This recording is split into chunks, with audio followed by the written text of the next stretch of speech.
çok büyük bir organizasyon. Bu kadar insanın böyle büyük bir prodüksiyonda böyle bir konsensusla çalışması, bu kadar birlikte çalışabilmesi, herkesin bu ortak dili, bu zor ve ortak dili bu kadar pürüzsüzce konuşabilmesi çok etkileyici.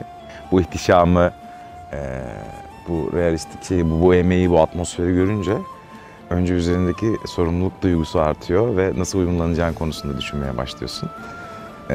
Her şeyin ilk günü, her işin ilk günü zordur. Benim için de öyleydi ama bir yandan da büyülenerek ve izleyerek geçti.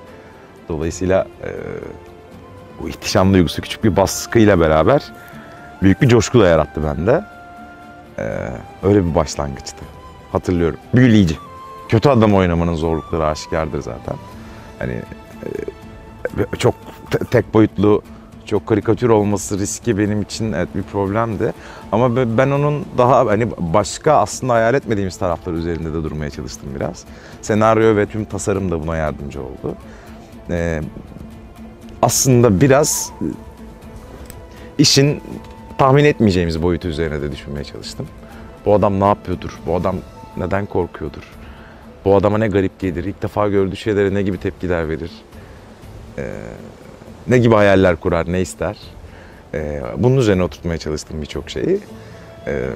Cerkutay, benim de hayatımda, benim de oyuncu olarak yolculuğumda benim için çok eğlenceli, diri, yeni, farklı bir yolculuk oldu. Olmaya da devam ediyor. Benim kişisel yolculuğumda bu biraz ani gelişti. Hani benim aslında diğer arkadaşlarım gibi daha uzun süre eğitim sürecinde, atta vesairede vakit geçirebileceğim bir sürecim olmadı. Biraz teşneydim önceden. Bildiğim ufak tefek şeyler vardı. Ama aslında onlarla ilgili çok da vakıf olmadığımı fark ettim bu süreçte. Yani üzerine güvenebileceğim yetenekler değilmiş. Onları geliştirmek için ben bir yandan sete gelirken bir yandan da onları yürütmeye çalıştım. Kolay bir süreç değildi ama sert bir başlangıç, iyi geldi diyebilirim. Kamera karşısına gelmeden önce de ben bu işin ritüelistik kısmına çok inanıyorum. Zaten bir Moğol sahnesi açılışı izlediğiniz an itibariyle sizi başka bir dalga alıyor ve o dalganın, o atmosferin, o psikolojinin içine girmeye başlıyorsunuz. Ben de mümkün mertebe kendimi başka bir şeyden soyutlayıp aslında şurada içinde bulunduğumuz atmosferin, o sahiciliğin, o gerçekliğin dokusuna kendimi kaptırmaya çalışıyorum. Kafamı kırmaya çalışıyorum. Onun gibi düşünmeye çalışıyorum diyebiliriz. Sanırım ilk etapta söyleyeceklerimden biri ölümsüzlerin geldiği, geçtiğimiz sezonun son bölümlerine doğru birdenbire ölümsüzlerle karşılaştığım an vardı. Ve hayatımda daha önce, yani Cerkutay olarak düşündüğümde böyle bir şeyin varlığını anladığı noktada kalenin içindeydik. Zaten her şey çok yolunda ve atmosferli. Birdenbire karşımıza da ölümsüzler çıktığında hissettiğim şeyi hatırlıyorum hep beraber. Balga'yı oynayan Yurdaer abiyle bir sahnemiz vardı. Bunların içine albız kaçmış Cerkutay dediği bizim de çok eğlendiğimiz bir sahneydi.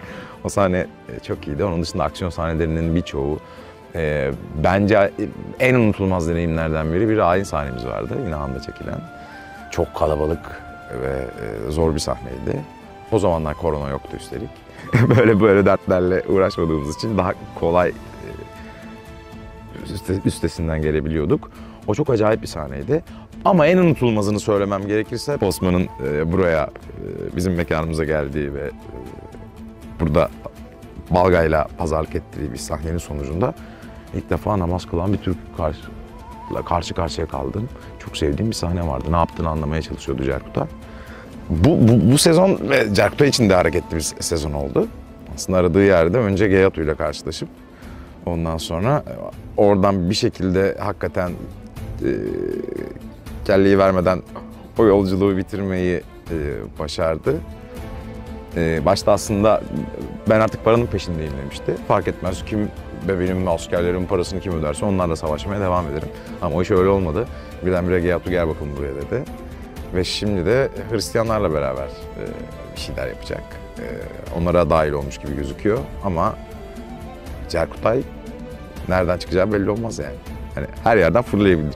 Dolayısıyla spoiler vermeden benim de hissettiğim, düşündüğüm, neyin peşinde olduğunu henüz bilmediğim ama temel isteğinin ne olduğunu bildiğim bu adamın her şeyi yapabileceğini öngörüyorum. Bu eşsiz dünyanın içinde heyecan, içinde coşku, içinde merak bitmeden devam edecek gibi duruyor.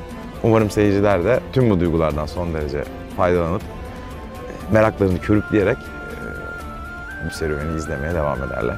Biz, buradaki tüm ekip çok çalışıyor. Bu duygunun baki kalması, sürmeye devam etmesi için umarım seyirci tarafından da karşılığını bulur.